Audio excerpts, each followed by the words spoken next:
अस्सलाम अलैकुम। आज की तारीख 6 धु अलकादा 1447 हिजरी। एक फर्ज के बारे में अजाने जुमा के बाद दुनियावी काम छोड़ना। कुरान की सूरह जुमा में अल्लाह ताला फरमाता है, ए ईमान वालो, जुमा के दिन जब जुमा की नमाज के लिए अजान दी जाए तो सबके सब अल्लाह के जिक्र यानी नमाज की तरफ दौड़ पड़ो और खरीद व फरोख्त छोड़ दो। यह तुम्हारे लिए बेहतर है अगर तुम जानते हो। एक सुन्नत के बारे में तवाफ के दौरान यह दुआ पढ़े। रसूलुल्लाह ने फरमाया, जो शख्स बैतुल्लाह का तवाफ करे और कोई गुफ्तगू न करे और यह पढ़ता रहे, सुभान अल्लाह वल्हम्दुलिल्लाह वला इलाहा इल्लल्लाहु वल्लाहु अकबर वला हौला वला कुव्वता इल्ला बिल्लाह, तो उसके 10 गुनाह माफ होते हैं, 10 नेकियां लिखी जाती हैं और 10 दर्जे बुलंद होते हैं। एक अहम अमाल की फजीलत, अल्लाह के रास्ते में 1000 आयत की तिलावत।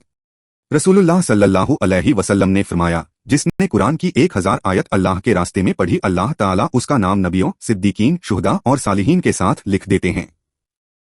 एक गुनाह के बारे में, बुरे अमाल की नहुसत। कुरान की सूरह रूम में अल्लाह ताला फरमाता है, खुशकी और तरी यानी पूरी दुनिया में लोगों के बुरे अमाल की वजह से हलाकत व तबाही फैल गई है, ताकि अल्लाह ताला इन्हें इनके बाज अमाल की सजा का मजा चखा दे ताकि वह अपने बुरे अमाल से बाज आ जाएं। आखिरत के बारे में हर नबी का हौज होगा।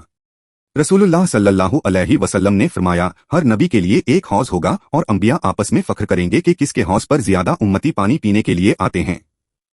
मुझे उम्मीद है कि मेरे हौज पर आने वालों की तादाद ज्यादा होगी। तिब्बे नबवी से इलाज, सना के फवाइद। रसूलुल्लाह सल्लल्लाहु अलैहि वसल्लम ने फरमाया, मौत से अगर किसी चीज में शिफा होती तो सना में होती। सना एक दरखत का नाम है जिसकी पत्ती तकरीबन 2 इंच लंबी और 1 इंच चौड़ी होती है। इसमें छोटे छोटे पीले रंग के फूल होते हैं। उसकी पत्ती कब्ज के मरीज के लिए मुफीद है। नबी की नसीहत। हजरत अबू जर को मुखातब करके रसूलुल्लाह ने फरमाया कि मैं तुम्हें ऐसी 2 खसलतें बता दूं जो बहुत हल्की हैं और अल्लाह के तराजू में वह बहुत भारी हैं। फिर रसूलुल्लाह ने फरमाया है, ज्यादा खामोश रहने की आदत और हुस्ने अखलाक। इस्लामी तारीख। हजरत उवैस करनी रहमतुल्लाह। हजरत उवैस बिन आमिर करनी एक मशहूर ताबी हैं, यमन के रहने वाले थे। उन्होंने रसूलुल्लाह सल्लल्लाहु अलैहि वसल्लम का ज़माना तो पाया, मगर एक उज़र की वजह से हुजूर से मुलाकात का शर्फ हासिल न कर सके। उनकी बूढ़ी माँ थीं, जिनकी खिदमत को सबसे बड़ी सादत और इबादत समझते थे। चुनांचे जब तक वह जिंदा रहीं, उनकी तन्हाई के ख्याल से हज नहीं किया। रसूलुल्लाह ने गायबाना तौर से उनको खैरुत ताबीन यानी तमाम ताबीन में सबसे बेहतर का लक़ब अता फरमाया।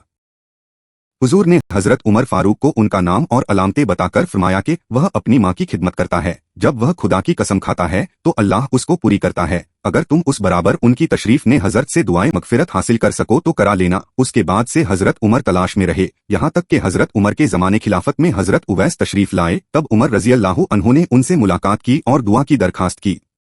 इस पर हजरत उवैस करनी ने उनके लिए दुआएं मगफिरत की।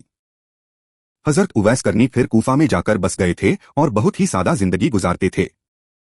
देखने के लिए शुक्रिया। ये वीडियो हर रोज देखे और अपने रिश्तेदारों, बच्चों और दोस्तों से शेयर करे। वीडियो लाइक करे और चैनल को सब्सक्राइब करे और दीनी तालीम को आगे बढ़ाए। खुदा हाफिज। फिर मिलेंगे।